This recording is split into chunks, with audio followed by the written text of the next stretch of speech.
बिस्मिल्लाहिर्रहमानिर्रहीम। अस्सलामु अलैकुम डियर स्टूडेंट्स। उम्मीद करता हूँ कि बेटा आप सब खैरियत से होंगे। Welcome to Lahore Caribbean junior and upper school and welcome to general science class. General science बेटा चैप्टर नंबर है 8 हमारे पास, current electricity. Top page number है आपके पास 112 और जो टॉपिक बेटा आज हमने डिस्कस करना है वो है ओहम्स लॉ।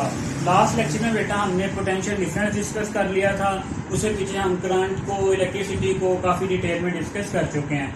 आज बेटा हम एक लॉ डिस्कस करेंगे जो पोटेंशियल डिफरेंस के और करंट के रिलेशन को बताता है हमारे पास। ठीक है कि अगर हम एक सर्किट में अगर करंट है और पोटेंशियल डिफरेंस है तो उनका आपस में क्या रिलेशन होगा। तो हमारे पास एक ओहम एक साइंटिस्ट था जिसने ये लॉ प्रपोज किया था। इसी वजह से इस लॉ को क्या कहा जाता है, ओहम लॉ कहा जाता है। ठीक है, तो इसकी पहले डेफिनेशन देखते हैं। The current flowing through a conductor is directly proportional to potential difference. ठीक है, पेपर पॉइंट ऑफ व्यू से बेटा शॉर्ट क्वेश्चन के लिए ये जो आपके पास पॉइंट है ये बहुत इंपॉर्टेंट है। तो इसकी डेफिनेशन क्या है कि आपके पास the current flowing through a conductor, the current flowing through a conductor, मतलब जब एक कंडक्टर से करंट फ्लो करती है थ्रू अ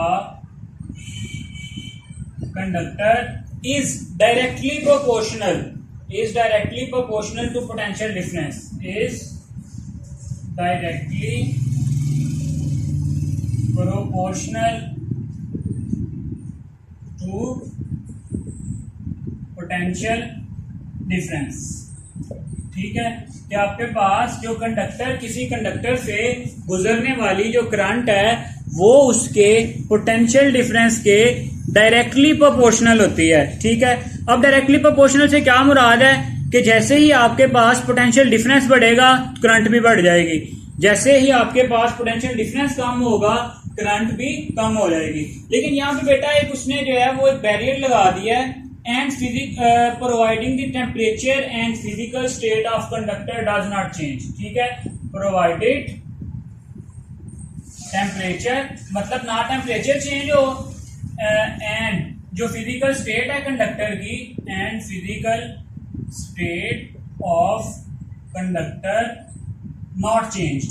ठीक है, नॉट चेंज्ड कि अगर हम एक कंडक्टर यूज कर रहे हैं, ठीक है, उसमें से गुजरने वाला जो करंट है वो उसके वोल्टेज के डायरेक्टली प्रोपोर्शनल होता है। लेकिन अगर टेम्परेचर कांस्टेंट रहे वहां पे और जिस कंडक्टर से आप जो इलेक्ट्रिसिटी गुजार रहे हैं उसकी जो फिजिकल स्टेट है, उसकी जो हालत है वो भी क्या रहे, सेम रहे। ठीक है, this is called as ohm law. ठीक है, अगर हम इसे मैथमेटिकली लिखें तो किस तरह से लिख सकते हैं बेटा, आपको पता है पोटेंशियल डिफरेंस को हम V से जाहिर करते हैं। ठीक है, और जो इलेक्ट्रिसिटी है उसको I से जाहिर करते हैं। ठीक है, हमने इस लॉ के मुताबिक क्या कहा है कि potential difference is directly proportional to, या current is directly proportional to potential difference. ठीक है, तो अब अगर हम इसमें, आपको पता है कि जब हम प्रोपोर्शनैलिटी का जो साइन है वो खत्म करते हैं तो हम इक्वल लगा के कोई कांस्टेंट लगाते हैं। ठीक है, तो यहाँ पे V is equal to I R, ये जो बेटा R हम यूज कर रहे हैं यहाँ पे ये एक कांस्टेंट है। ठीक है, where R is constant called resistance, इसको हम क्या कहते हैं, रेजिस्टेंस।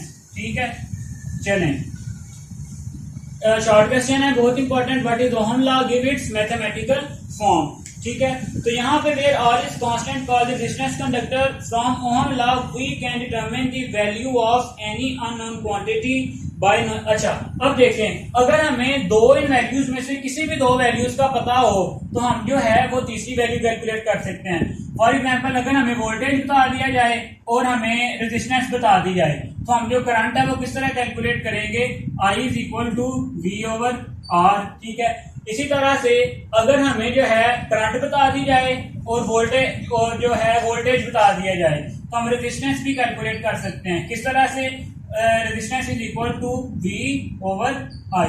ठीक है, तो इस तरह से बेटा अगर हमें इन तीनों में से दो क्वांटिटीज मालूम हो तो हम जो तीसरी है उसको कैलकुलेट कर सकते हैं। ठीक है, अब आते हैं इस रेजिस्टेंस की डेफिनेशन पे कि रेजिस्टेंस क्या है आपके पास, ठीक है। Resistance, what is resistance? तो जो आपके पास करंट के फ्लो में जो रुकावट होती है उसको हम क्या कहते हैं? रेजिस्टेंस, ठीक है। The opposition to flow of charge is called as current. Resist करना, रोकना, रुकावट डालना, तो इसी से वर्ड निकला है क्या? Resistance. The opposition to flow of charge, the opposition to flow of charge, ठीक है, मतलब चार्ज के बहाव में रुकावट डालना is called resistance, is called resistance, ठीक है। चलें अब बेटा देखें कि resistance is equal to the ratio of potential difference and current. जैसे कि हमने ओहम लॉ में देखा था कि V is equal to I R. अगर हम यहां से R कैलकुलेट करें, R is equal to V over I, तो ये किसके बराबर आ जाएगा? Resistance is equal to ratio, किसकी? Ratio of potential difference and current, ठीक है। It is equal to ratio, किसकी? रेशियो ऑफ, ये बेटा देखें, voltage and current. It is equal to ratio of voltage and current. Current और voltage की ratio के बराबर जो है ये आपके पास क्या होती है? रेजिस्टेंस होती है। क्लियर हो गया? चलें अब हम रेजिस्टेंस की सिंबल देख लेते हैं कि अगर किसी सर्किट में हमने रेजिस्टेंस को शो करना है तो रेजिस्टेंस को हम किस तरह से शो करते हैं। ये आ गया उसका formula, I is equal to V over I। और अगर हम इसकी सिंबल को देखें तो बेटा किसी भी सर्किट में अगर हमने रेजिस्टेंस को शो करना हो तो हम करंट के बहाव में इस तरह से जो रुकावट है उसको शो करते हैं। तो ये जो सिंबल है आपके पास, ये किसको शो कर रही है? रेजिस्टेंस को शो कर रही है। क्लियर है? In circuit diagram resistance is shown by zigzag line. ये मैंने आपको बता दिया, ये क्या है? एक जिगजैग लाइन है जिसको हम क्या कहते हैं? रेजिस्टेंस कहते हैं। चलें अब बेटा अब यहाँ पे एक और डेफिनेशन दी हुई है 1 ओहम की। What is 1 ohm? ठीक है, तो 1 ओहम आपके पास क्या होगा? अगर देखें बेटा, रेजिस्टेंस का जो यूनिट है वो आपके पास ओहम है। अगर यहाँ पे वोल्टेज भी एक हो, ठीक है, if 1 voltage potential difference across the ends of conductor give rise to current of 1 ampere, और करंट भी यहाँ पे कितनी हो? 1 एम्पेयर हो, तो जो आपके पास रेजिस्टेंस होगी वो क्या होगी? 1 ओहम होगी, 1 ओहम होगी। दोबारा से देखें, if 1 voltage potential difference applied, if 1 voltage potential difference मतलब वोल्टेज कितना? 1 voltage potential difference is applied, potential difference is applied along the conductor which give rise to the current of 1 ampere, which give rise to the current of 1 ampere. कितनी current produce हो? 1 ampere current produce हो, तो जितनी resistance होगी वो कितनी होगी आपके पास? 1 ओहम। कितनी होगी? 1 ओहम। ये भी बेटा शॉर्ट क्वेश्चन है। What is 1 ohm? इसकी डेफिनेशन क्या है? If 1 voltage potential difference is applied across the ends of conductor give rise to current 1 ampere, then the resistance will be 1 ohm। चलें, तो ये हो गया हमारे पास क्या? 1 ओहम। आपकी डेफिनेशन जो है वो आप किस तरह से कर सकते हैं। अब आते हैं बेटा कि जो हम यहाँ पे रेजिस्टेंस डिस्कस कर रहे हैं, ये जो रेजिस्टेंस है इसकी वजह क्या होती है? ये जो रेजिस्टेंस कॉज होती है ये क्यों कॉज होती है? इसकी वजह क्या है? ये किस तरह से ये जो है करंट के बहाव में रुकावट को डालती है। ठीक है, पहले देख लेते हैं कि कॉज ऑफ रेजिस्टेंस। यहाँ पे बेटा कॉज ऑफ रेजिस्टेंस मतलब कि रेजिस्टेंस की वजह क्या है। ठीक है, तो बेटा देखें, जब भी हम किसी कंडक्टर में जो कंडक्टर के जो टर्मिनल होते हैं उन पे when a potential difference is provided across the ends of conductor, ठीक है, when a potential difference is applied, कहां पे?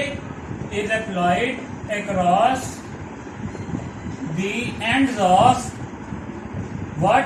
Across the ends of conductor, अच्छा अब देखें, जैसे ही हमने पोटेंशियल डिफरेंस अप्लाई किया तो क्या होगा, उसमें जो फ्री इलेक्ट्रॉन्स हैं, ठीक है, free electrons in the conductor start moving from negative to positive terminal. वहां पे जो कंडक्टर में आपके पास फ्री इलेक्ट्रॉन्स हैं स्टार्ट कर देंगे, वो स्टार्ट मूविंग कहां से कहां, from negative terminal to positive terminal, ठीक है, फ्रॉम नेगेटिव टर्मिनल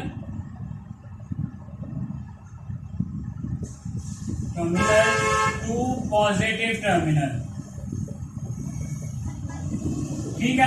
अब जैसे ही वो नेगेटिव टर्मिनल से पॉजिटिव टर्मिनल की तरफ मूव करना शुरू करेंगे, the free electrons collide with the atoms of conductor, ठीक है, ये जो इलेक्ट्रॉन जब मूव करेंगे, दीज इलेक्ट्रॉन्स विल कोलाइड, यही जो आपके पास इलेक्ट्रॉन्स होंगे कोलाइड किसके साथ, collide with the atoms, with the atoms of conductor, conductor में जो एटम्स हैं उसके साथ भी ये क्या करेंगे, कोलाइड करेंगे। अब उस कोलिजन की वजह से जो आपके पास collide with atoms of conductor, due to which hindrance, रुकावट जो है वो प्रोड्यूस होती है। फिर यहाँ पे उसकी वजह से क्या, हिंड्रेंस, रुकावट जो है वो प्रोड्यूस होती है, जिस वजह से जो है वो आपके पास रेजिस्टेंस है जो होती है, ठीक है, produce in their motion because every. हाँ अब देखिए, अगर कोई भी कंडक्टर है उसमें एटम्स प्रेजेंट होते हैं, जब एटम्स प्रेजेंट होंगे तो ऑब्वियसली उसमें कुछ ना कुछ जो रेजिस्टेंस है वो प्रेजेंट होगी। एग्जांपल से डायग्राम से देखते हैं। फॉर एग्जांपल बेटा, ये आपके पास कोई एक कंडक्टर है, ठीक है, इसमें हमने ये पोटेंशियल डिफरेंस अप्लाई किया है, ठीक है, पोटेंशियल डिफरेंस ये हमने यहाँ पे इसके साथ कोई बैटरी जो है वो कनेक्ट कर दी, ये नेगेटिव टर्मिनल, ये इसका पॉजिटिव टर्मिनल। तो क्या होगा, इस वाले पॉजिटिव नेगेटिव टर्मिनल से जो इलेक्ट्रॉन्स हैं, ये जो मैं आपको ब्लैक में यहाँ पे शो कर रहा हूँ, ये क्या है, फ्री इलेक्ट्रॉन्स हैं, ठीक है, और ये जो आपके पास ये जो मैं यहाँ पे ब्लू में शो कर रहा हूँ, ये बेटा फ्री इलेक्ट्रॉन, ये आपके पास क्या है, एटम्स हैं, ठीक है। अब जैसे ही हमने बैटरी कनेक्ट की, क्या होगा कि जो नेगेटिव टर्मिनल है, इससे जो इलेक्ट्रॉन्स हैं ये ब्लैक वाले, ये सारे मूव करेंगे टुवर्ड दी पॉजिटिव टर्मिनल, ठीक है। अब जैसे ही ये पॉजिटिव टर्मिनल की तरफ मूव करना शुरू करेंगे, आप देखो जब ये इलेक्ट्रॉन मूव करेगा तो ये जो आपके पास दरमियान में ये जो आपको ब्लू जो डॉट्स नजर आ रहे हैं, जो मैंने जो आपके पास एटम्स शो किए हैं, ये यहाँ पे भी क्या करेंगे, एक दूसरे के साथ कोलाइड करेंगे, ठीक है। ये इलेक्ट्रॉन फॉर एग्जांपल इसमें यहाँ पे जाना है, ये डायरेक्टली तो नहीं चला जाएगा, ये रास्ते में इसकी क्या होगी, कोलिजन होगी किसके साथ, फ्री जो आपके पास एटम्स हैं उसके साथ जब इसकी कोलिजन पैदा होगी तो उस वजह से क्या कॉज होगी, हिंड्रेंस कॉज होगी, ठीक है।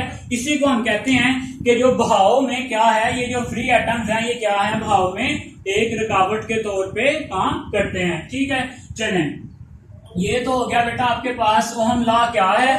ओहम लॉ में हमने जो है कांस्टेंट देखा, रेजिस्टेंस क्या है, उसकी जो 1 ओहम की क्या डेफिनेशन है, रेजिस्टेंस की जो डिफरेंट कॉजेज हैं वो क्या है। पेज नंबर बेटा 113, पेज नंबर 113 पे आपके पास जो है एक इम्पोर्टेंट एक छोटी सी एक्टिविटी दी गई है, ठीक है, एक एक्टिविटी दी गई है जिसकी मदद से आप जो ओहम लॉ है उसको बहुत अच्छे से समझ सकते हैं। उसमें क्या है बेटा, आपके पास नाइक्रोम वायर है, ठीक है, एक नाइक्रोम वायर है, उसको हमने कनेक्ट किया हुआ है एक पावर सप्लाई के साथ, ठीक है। यहाँ पे आपके पास क्या है, एक पावर सप्लाई के साथ कनेक्ट किया हुआ है, ठीक है। उसी के साथ बेटा हमने उसकी सीरीज में जो है एक एम मीटर किसके लिए होता है, for the measurement of current, वो लगाया हुआ है। और फिर इसके पैरेलली हमने जो एक वोल्ट मीटर है वो भी इसके साथ क्या किया है, कनेक्ट किया है। इस तरह से ये क्या है, आपके पास सर्किट है, ये है एक एम मीटर, ठीक है, ये वोल्ट मीटर, और ये आपके पास क्या है, पावर सप्लाई। क्लियर है। चलें अब इसको देखते हैं कि इसमें से जब करंट पास होगा तो इसमें वोल्टेज का और करंट का क्या रिलेशन होगा, ठीक है, वोल्टेज और करंट का रिलेशन हमने इसमें देखना है, और हमने जो डिस्कस किया था, ठीक है। चलें बेटा इसमें यह है कि connect 1 metre long nichrome wire to the variable power supply, ठीक है। ये नाइक्रोम वायर है, नाइक्रोम वायर को हमने कनेक्ट कर दिया पावर सप्लाई के साथ, ठीक है। अब जैसे ही हम इसको पावर सप्लाई के साथ कनेक्ट करेंगे तो उसके बाद क्या होगा, ऑल्सो कनेक्ट एम मीटर भी लगा दिया हमने और वोल्ट मीटर भी लगा दिया, ठीक है। अब हमने क्या करना है, इसमें से वोल्टेज अप्लाई करना है इस पे। Keep on noting the reading V of voltmeter and reading I of ammeter. हमने इसकी जो करंट की जो आपके पास रीडिंग है वो भी नोट करनी है, और जो वोल्टेज की रीडिंग है वो भी हमने क्या करनी है, नोट करनी है। अब हम ऑब्जर्व क्या करेंगे, you will observe that value of V over I remain same. जो V ओवर I था आपके पास वो क्या रहेगा, रिमेन सेम। मतलब कि किसी भी पॉइंट पे अगर हम इन दोनों की जो रेशियो है वो देखें तो वो क्या रहेगी, सेम रहेगी। ठीक है, सो V is directly proportional to I. V is proportional to I. The relationship between potential difference and current first observed by the ohm. ठीक है, इसी की मदद से जो आपके पास ओहम था, अब देखें जितनी वैल्यू ये कम होगी उतनी ये भी कम हो जाएगी, तो ये दोनों क्या हो जाएंगी, V is directly proportional to I। ठीक है, इसी को डिस्कस किया था आपके पास किसने, ओहम ने। ओहम ने डिस्कस किया था कब, इन 1826। इन 1826। तो बेटा अगर शॉर्ट क्वेश्चन आए तो आप सिंपली इसकी डेफिनेशन लिखोगे और इसकी जो मैथमेटिकल फॉर्म है वो लिखोगे। लेकिन अगर आपको ये लॉन्ग क्वेश्चन आ जाए तो फिर आप इस तरह से सर्किट बना के बता दोगे कि किस तरह से हमने एक नाइक्रोम वायर को पावर सप्लाई के साथ कनेक्ट किया, फिर एम मीटर और वोल्ट मीटर भी इसके साथ कनेक्ट किया, और हम किसी भी पॉइंट पे अगर देखें तो जो रेशियो है V ओवर I की वो क्या रहती है, सेम रहती है। यही बेटा डिस्कवर किया था किसने, ओहम ने। So this is all about today's lecture. इंशाल्लाह नेक्स्ट लेक्चर में जो हम फर्दर इसके जो टॉपिक्स हैं वो डिस्कस करेंगे। आज के लेक्चर में हमने क्या क्या डिस्कस किया है, सबसे पहले हमने देखा है कि ओहम लॉ क्या है। ठीक है, जिसमें हमने देखा है कि जो it is directly voltage is directly proportional to current. ठीक है, इसमें हमने जो एक है प्रोपोर्शनैलिटी कांस्टेंट यूज किया जिसको कहते हैं R is for resistance. Resistance क्या है, opposition to flow of charge is called as resistance. Clear हो गया। फिर हमने देखा कि रेजिस्टेंस क्यों होती है, क्योंकि जैसे ही हम वोल्टेज अप्लाई करते हैं तो वोल्टेज अप्लाई करते साथ ही क्या होता है, आपके पास जो फ्री इलेक्ट्रॉन्स हैं वो नेगेटिव टर्मिनल से पॉजिटिव टर्मिनल की तरफ मूव करना शुरू कर देते हैं। ठीक है, और वो फ्री जो एटम्स होते हैं उनके साथ टकराते हैं। जैसे ही वो फ्री एटम्स के साथ टकराते हैं तो उनमें कोलिजन की जो फोर्स है, जो हिंड्रेंस है, वो पैदा होती है, और उसी को हम कहते हैं opposition to flow of current. ठीक है, तो आज के लिए बेटा इतना ही। अल्लाह हाफिज।